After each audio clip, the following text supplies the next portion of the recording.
റാഗി വെച്ചിട്ട് വളരെ നല്ല സോഫ്റ്റ് ആയിട്ടുള്ളതും അതുപോലെ തന്നെ ക്രിസ്പി ആയിട്ടുള്ളതായ ഒരു ദോശ നമുക്കിന്ന് തയ്യാറാക്കാം. ഷുഗർ പേഷ്യൻസിനൊക്കെ വളരെ നല്ലതാണ് റാഗി കഴിക്കുന്നത്. അതുപോലെ അയണൊക്കെ കുറവുള്ളവർക്ക് ദിവസേന ഭക്ഷണത്തിൽ ഉൾപ്പെടുത്തി കഴിഞ്ഞാൽ നല്ലതാണ്.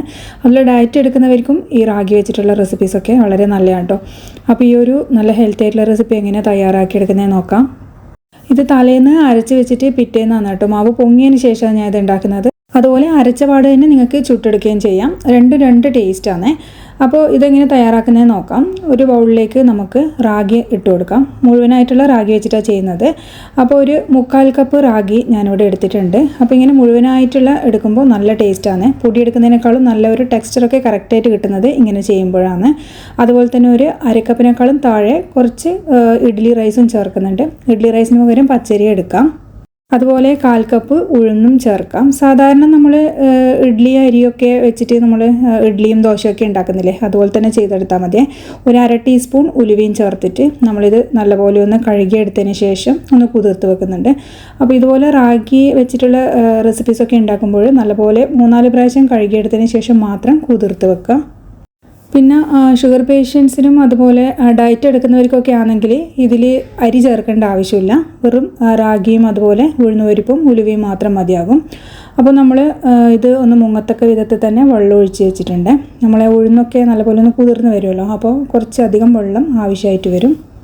സാധാരണ നമ്മൾ അരി ഉഴുന്നൊക്കെ കുതിർത്ത് വെക്കുന്ന പോലെ തന്നെ ഏകദേശം ഒരു 6-7 മണിക്കൂർ നമ്മളിത് കുതിരാൻ വേണ്ടിയിട്ടൊന്ന് മാറ്റി വെക്കുന്നുണ്ട്. അപ്പോൾ ഇത് ഏകദേശം ഒരു 7 മണിക്കൂറിന് ശേഷം നോക്കുമ്പോൾ നമ്മൾ അരിയും അതുപോലെ തന്നെ റാഗിയും ഉഴുന്നും ഒക്കെ നല്ലപോലെ കുതിർന്ന് കിട്ടിയിട്ടുണ്ട്. നിങ്ങൾക്ക് വേണമെങ്കിൽ സെപ്പറേറ്റ് ആയിട്ട് ഇത് കുതിർത്ത് വെക്കാം. അരിയും റാഗിയും ഒരു പാത്രത്തിലും അതുപോലെ തന്നെ ഉലുവയും ഉഴുന്നും വേറൊരു പാത്രത്തിലും ചെയ്തെടുക്കാം കേട്ടോ. ഇങ്ങനെയാകുമ്പോൾ നമുക്ക് പണി എളുപ്പമായിരിക്കും. ഒരു ഒറ്റ സമയത്ത് ഒരു മിക്സീൻ്റെ ജാറിലങ്ങ് ഇട്ടിട്ട് അങ്ങ് അരച്ചാൽ മതി. 2 ബാച്ചായിട്ട് അങ്ങനെ അരക്കേണ്ട ആവശ്യമൊന്നും ഉണ്ടാവില്ല കേട്ടോ. ഇനി ഇതാ നമ്മൾ ഒന്ന് അരച്ചെടുക്കുന്നുണ്ട്. വെള്ളമൊക്കെ ഒന്ന് ഊറ്റിയതിന് ശേഷം അതിലേക്ക് ഒരു കൈപ്പിടി ചോറും ചേർക്കുന്നുണ്ട്. ഞാൻ നേരത്തെ പറഞ്ഞ പോലെ ഷുഗർ പേഷ്യൻസും അതുപോലെ ഡയറ്റ് എടുക്കുന്നവരൊക്കെ ആണെങ്കിൽ ചോറ് ചേർക്കേണ്ട ആവശ്യമില്ല. വെറും റാഗിയും അതുപോലെ ഉഴുന്ന് പരിപ്പും ഉലുവയും മാത്രം മതിയാകും. അപ്പോൾ നമ്മൾ വെള്ളം അത് കുതിർത്ത് വെച്ച വെള്ളം വെച്ചിട്ടാണ് അരച്ചെടുക്കുന്നത്. അപ്പോൾ ഇത് കുറച്ച് നല്ല പേസ്റ്റ് പോലെ തന്നെയാണ് അരക്കുന്നത്. അപ്പോൾ ഇതാ നല്ല ഫൈനായിട്ട് തന്നെ നമ്മളിത് അരച്ചെടുക്കുന്നുണ്ട്. ഇനി നമുക്കിതൊന്ന് ഒരു ബൗളിലേക്ക് അങ്ങ് മാറ്റി വെക്കാം. എന്നിട്ട് ഒരു കൈ വെച്ചിട്ടോ എങ്ങനെയാണെന്ന് വെച്ചാൽ നിങ്ങൾക്കത് മിക്സ് ചെയ്തെടുക്കാം. കൈ വെച്ചിട്ട് നമ്മൾ ഈ ഒരു അരിമാവ് ഒക്കെ അങ്ങ് മിക്സ് ചെയ്തെടുക്കുമ്പോൾ നല്ല ബാക്ടീരിയ ഉണ്ടല്ലോ നമ്മളെ കയ്യിൽ. അപ്പോൾ നല്ലപോലെ കൈ കഴുകിയതിന് ശേഷം മാത്രം ഒന്ന് നമ്മൾ കൈ വെച്ചിട്ട് മിക്സ് ചെയ്ത് കൊടുക്കാം. അപ്പോൾ മാവ് നല്ലപോലെ പൊങ്ങി വരും. അപ്പോൾ ചില ആൾക്കാർ പറയാറുണ്ട് ഇഡ്ഡലിക്കും അതുപോലെ തന്നെ ദോശക്കൊക്കെ ഇങ്ങനെ അരി അരച്ച് വെച്ച് കഴിഞ്ഞാൽ മാവ് നന്നായി പൊങ്ങി വരാറില്ല എന്ന്. അപ്പോൾ കൈ നല്ലപോലെ കഴുകിയതിന് ശേഷം കൈ കൊണ്ട് ഒന്ന് മിക്സ് ചെയ്ത് കൊടുത്താൽ മതി കേട്ടോ. ഏകദേശം 5 മിനിറ്റ് നല്ലപോലെ ഒന്ന് മിക്സ് ചെയ്ത് കൊടുത്താൽ തന്നെ നല്ലപോലെ മാവ് പൊങ്ങി വരും. പിന്നെ മിക്സീൻ്റെ ജാറിൽ കുറച്ച് വെള്ളം ഒഴിച്ചിട്ട് ഞാൻ ഇതിലേക്ക് അങ്ങ് ഒഴിച്ചു കൊടുക്കുന്നുണ്ട്. മാവ് കുറച്ച് കട്ടിയാണ്. ഇപ്പോൾ ദോശക്ക് എന്ന് പറയുമ്പോൾ നമുക്ക് കുറച്ച് ലൂസായിട്ടുള്ള മാവാവണ്ടേ, എന്നാൽ ഒരുപാടങ്ങ് ലൂസ് ആവരുത് കേട്ടോ. ഇഡ്ഡലീൻ്റെ മാവിനേക്കാളും കുറച്ച് ഒന്ന് ലൂസായിട്ട് വേണം നമ്മളിത് തയ്യാറാക്കിയെടുക്കാൻ.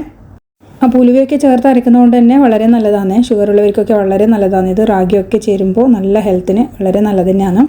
അപ്പോൾ ഇനി ഇതിപ്പോൾ ഞാൻ സാധാരണ ദോശയും ഇഡ്ഡലിയൊക്കെ തയ്യാറാക്കുമ്പോൾ നമ്മൾ മാവ് പൊങ്ങാൻ വേണ്ടി മാറ്റി വെക്കുന്ന പോലെ തന്നെ ഏകദേശം ഒരു 7-8 മണിക്കൂറൊന്ന് മാറ്റി വെക്കുന്നുണ്ട്.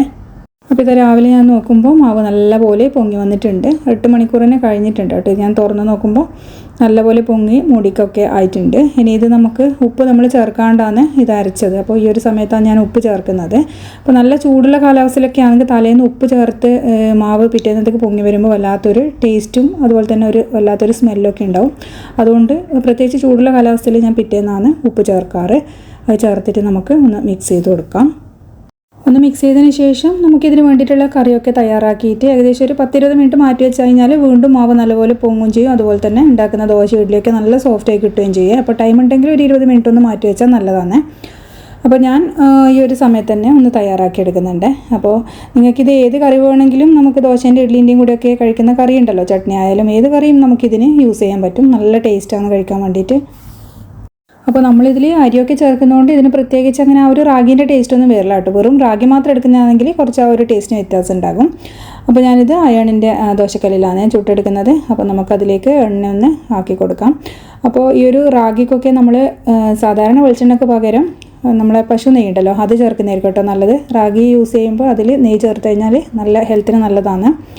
അപ്പോൾ എണ്ണ ഇത് പുരട്ടിയതിന് ശേഷം നമുക്ക് ഒരു കയ്യിൽ മാവ് കോരി ഒഴിച്ചിട്ട് നല്ല നേർങ്ങനെ തന്നെ ദോശ ചുട്ടെടുക്കാം കേട്ടോ. നമ്മൾ സാധാരണ നെയ് റോസ്റ്റൊക്കെ ഉണ്ടാക്കുന്നുണ്ടല്ലോ അതുപോലെ തന്നെ നമുക്ക് ചെയ്തെടുക്കാം. അപ്പോൾ മീഡിയം ഫ്ലെയിമിൽ വെച്ചിട്ട് വേണം നമ്മളിത് ചുട്ടെടുക്കാൻ, എന്നാൽ മാത്രമേ കറക്റ്റ് ആ ഒരു ടെക്സ്ചർ കിട്ടുകയുള്ളൂ.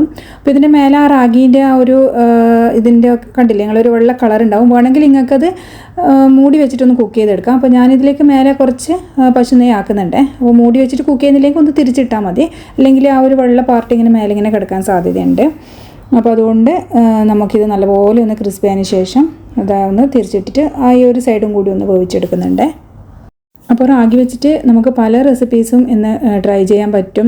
മില്ലറ്റ്സൊക്കെ വളരെ നല്ലതാണ് നമ്മുടെ ഹെൽത്തിന്. അപ്പോൾ പണ്ടത്തെ ആൾക്കാരൊക്കെ ഈ ഒരു ചാമാരി അതുപോലെ റാഗി പല മില്ലറ്റ്സുകളും യൂസ് ചെയ്യാറുണ്ട്. പക്ഷേ നമ്മൾ ഇന്ന് അതിനൊന്നും ഒരു പ്രത്യേകിച്ച് അങ്ങനെ വില കൊടുക്കാറില്ല. ഇപ്പോൾ ഈ ഷുഗറും അങ്ങനെ നമ്മുടെ ആ ഒരു കൊളസ്ട്രോളൊക്കെ ഇങ്ങനെ ജീവിതശൈലി രോഗങ്ങളൊക്കെ നമ്മളെ വല്ലാണ്ട് ബുദ്ധിമുട്ടിക്കുന്ന സമയത്ത് നമ്മൾ വീണ്ടും മില്ലറ്റ്സിലേക്ക് ഒന്ന് മാറിയത്. അപ്പോൾ അതുകൊണ്ട് തന്നെ എല്ലാവരും ദിവസത്തിൽ ഒരു പ്രാവശ്യമെങ്കിലും മില്ലറ്റ്സ് നമ്മുടെ ഭക്ഷണത്തിൽ ഉൾപ്പെടുത്താൻ വേണ്ടി ഒന്ന് നോക്കണേ. അപ്പോൾ റാഗി വെച്ചിട്ട് പല റെസിപ്പീസും നമുക്ക് ഉണ്ടാക്കാൻ പറ്റും. പുട്ട്, ദോശ, ഇഡ്ഡലി, അതുപോലെ ഉപ്മാവ് ഉണ്ടാക്കാം. അപ്പോൾ നല്ല ടേസ്റ്റി ആയിട്ടും നല്ല ക്രിസ്പി ആയിട്ടുള്ള നമ്മളെ ദോശ ഇവിടെ റെഡി ആയിട്ടുണ്ട്. അപ്പോൾ ട്രൈ ചെയ്ത് നോക്കാത്തവരുണ്ടെങ്കിൽ തീർച്ചയായിട്ടും ഒന്ന് ട്രൈ ചെയ്ത് നോക്കണേ. അതുപോലെ തന്നെ ചാനൽ ആദ്യമായിട്ട് കാണുന്നവരാണെങ്കിൽ വീഡിയോ ഇഷ്ടമാക്കുകയാണെങ്കിൽ ചാനൽ ലൈക്ക് ചെയ്യാനും ഷെയർ ചെയ്യാനും സബ്സ്ക്രൈബ് ചെയ്ത് സപ്പോർട്ട് ചെയ്യാനും മറക്കരുത്. അടുത്ത വീഡിയോയിൽ വീണ്ടും നല്ലൊരു ഹെൽത്തി ആയിട്ടുള്ള റെസിപ്പി ആയിട്ട് കാണാം. Thank you.